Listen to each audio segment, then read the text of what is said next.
Dans beaucoup de voies spirituelles, il y a le symbole du miroir, qui symboliserait la pureté parfaite de l'âme.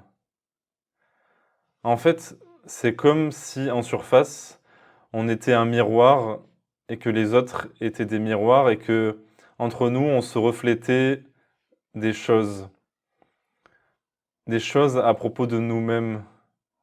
En fait, c'est comme si à travers les autres, on ne voyait que soi,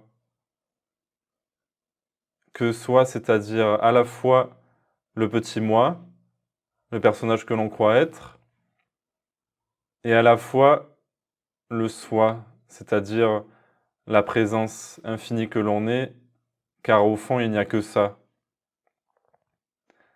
Et la question, c'est qu'est-ce qu'on choisit?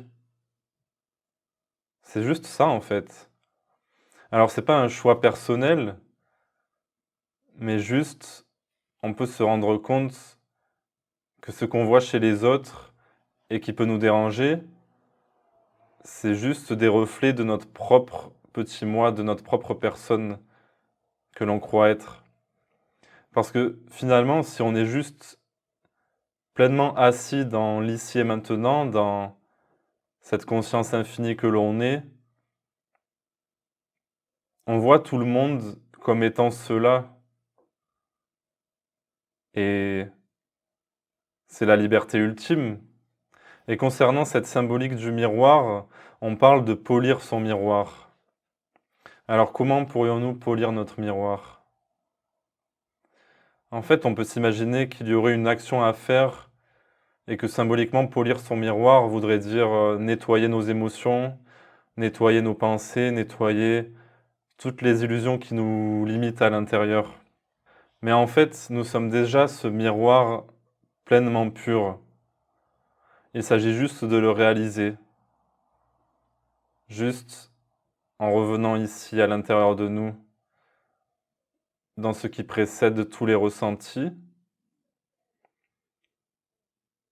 En fait, tout ce que l'on peut vivre soi-disant à l'extérieur, ça se passe à l'intérieur, puisqu'on est cet espace dans lequel tout semble se produire.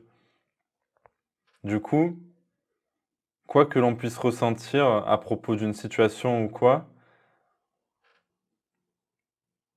ça engendre chez nous une pensée ou une émotion qui parle directement de nous, mais on n'est pas obligé de la comprendre. Juste,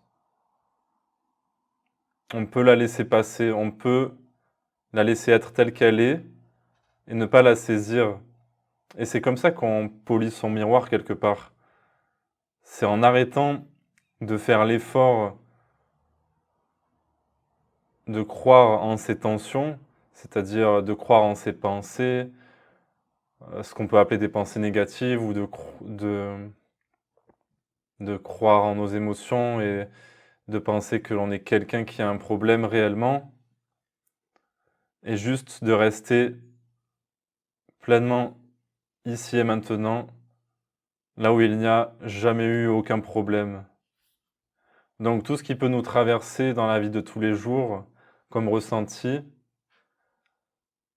soit on les saisit et on en fait une histoire personnelle et du coup ça perdure, soit on les laisse passer. Et naturellement tout passe.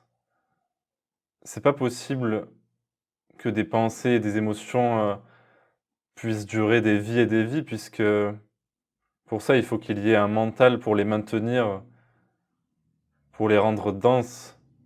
En vérité, si on ne touche à rien, tout passe tout le temps. Et du coup, il n'y a rien à nettoyer. On n'a pas à polir notre miroir en frottant comme ça. Juste rester en tant que cela, en tant que ce miroir qui reflète parfaitement la présence en toute chose. Et finalement, on pourrait dire qu'un miroir bien poli, c'est quand intérieurement, il n'y a plus aucune réelle attache. Et je dis réelle parce que on pourrait croire que ne plus avoir d'attache, c'est que plus aucun ressenti ressemblant à une attache n'apparaît jamais.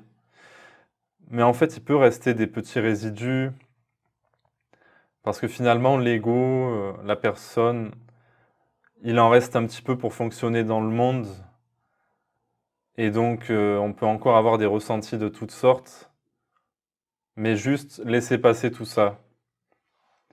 Et ça, c'est revenir à cette infinie fluidité que l'on est, par essence.